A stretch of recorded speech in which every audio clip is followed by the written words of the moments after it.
झारखंड सरकार से हमारी मांग है, अबुआ सरकार से मांग है कि ये मांग जो है कि वो पूरा करें। पहला मांग हमारा है कि झारखंड उच्च न्यायालय के द्वारा जनहित याचिका संख्या 4456-2021-49-21 एवं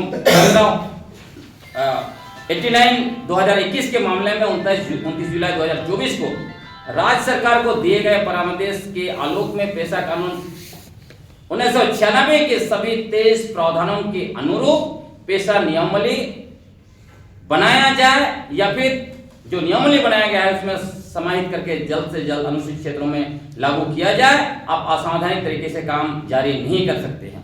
दूसरा मांग हमारा है कि अनुसूचित क्षेत्रों में नगर पालिका एवं नगर निगम की वैधता के मसले पर 5 जनवरी 2026 को राजस्थान उच्च न्यायालय के द्वारा सिविल रिट पिटीशन 31/18/2025 के पैरा 16 में दिए गए आदेश के आलोक में झारखंड सरकार रांची और जमशेदपुर सहित राज्य के अनुसूचित क्षेत्रों में स्थित छोटे बड़े शहरों, टाउन, सभी जगह पर ब्रिटिश हुकूमत के समय बनाए गए विलेज नोट के आधार पर ग्राम सभाओं का गठन फिर से करें। गांवों के जो पुराने नाम हैं उसको रिस्टोर करें, क्योंकि आप लोग देश में देख ही रहे हैं, जब इलाहाबाद को प्रयागराज किया जाता है तो हमारा आदिवासी गांव, हमारा पुरखा गांव का नाम क्यों वापस नहीं होना चाहिए।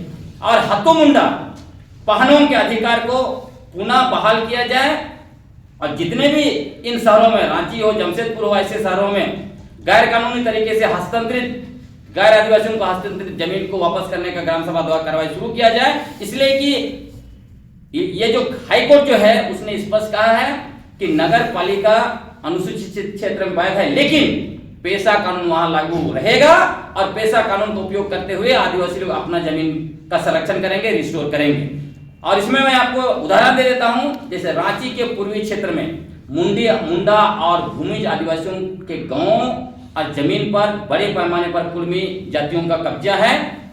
रांची मध्य और रांची के पश्चिम क्षेत्र में मुंडाओं के गांवों पर बड़े पैमाने पर देखिएगा उरांव और मुस्लिम समुदायों का कब्जा है।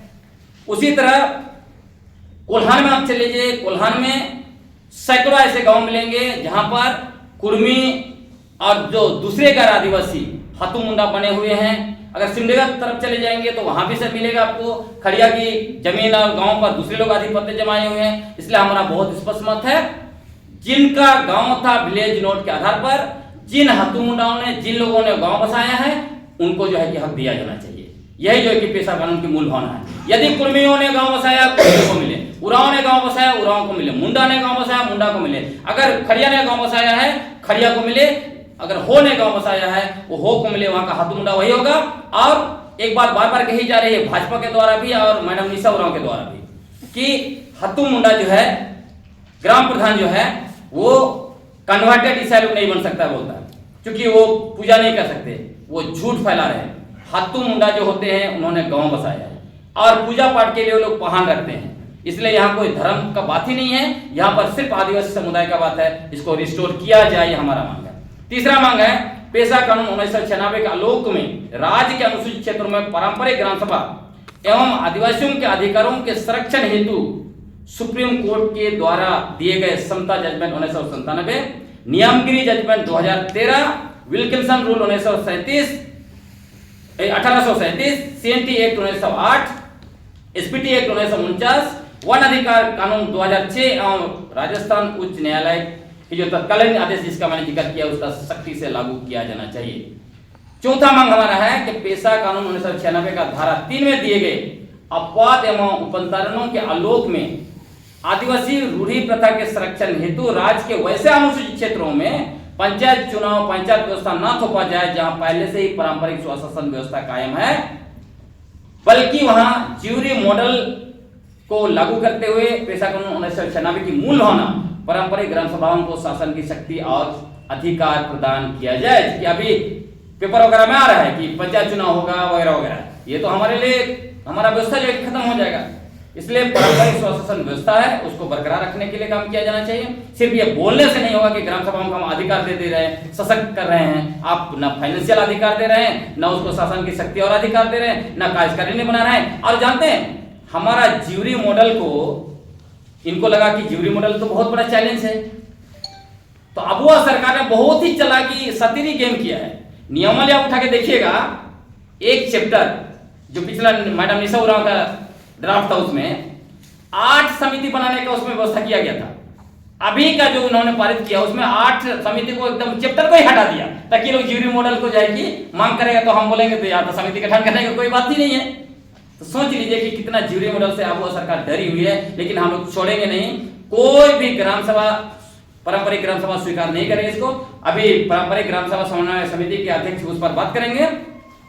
पांचवा जो डिमांड हमारा है वो यह है कि अपने निजी आर्थिक और राजनीतिक हितों को साधने हेतु पेशा कानून 96 का संपादन करते हुए संवैधानिक मूल्यों पर हमला करने वाले आदिवासी समुदायों, सामाजिक राजनीतिक अगुवा संगठन और राजनीतिक दलों के ऊपर कानूनी कार्रवाई किया जाना चाहिए।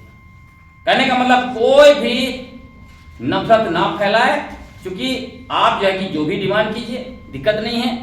आप डेमोक्रेटिक तरीके से डिमांड कीजिए, चाहे वो डिलिस्टिंग का हो, चाहे रूढ़ी प्रथा परंपरा, जिस पर भी बात कीजिए, लेकिन दूसरे समुदाय को निशाना बनाते हुए, नफरत फैलाते हुए सिर्फ अपने निजी राजनीतिक और आर्थिक हितों को साधने के लिए ये सब करेंगे, ये सही नहीं है, ये संवैधानिक नहीं है, ये संविधान के बेसिक प्रिंसिपल के खिलाफ है। आखिरी डिमांड जो है, छठवां डिमांड, वो यह है कि 5 जनवरी 2026 को राजस्थान उच्च न्यायालय के द्वारा सिविल रिट पिटीशन 31/18/25 के आलोक में झारखंड के आदिवासियों के रूढ़ी प्रथा के संरक्षण हेतु महामहिम राज्यपाल संविधान के 5वें अनुसूची के पैरा 5(1) में दिए गए संवैधानिक शक्ति का उपयोग करते हुए राज्य के अनुसूचित क्षेत्रों से जेपीआरए 2001 और नगर पालिका 2011 जैसे सामान्य कानून को निरस्त करे। क्योंकि स्पष्ट राजस्थान हाईकोर्ट ने कहा है कि महामहिम राज्यपाल के पास पावर है, यदि वो 5वें अनुसूची पैरा 1 के तहत वो कोई कानून बना सकते हैं, नोटिफिकेशन जारी करके कोई भी कानून संसद और विधानसभा का है उसको निरस्त कर सकते हैं। इसलिए हम उनसे मांग करते हैं कि जेपीआरए थोपने वाली जो नियमावली बनाई गई है उसको भी महामहिम राज्यपाल निरस्त करें।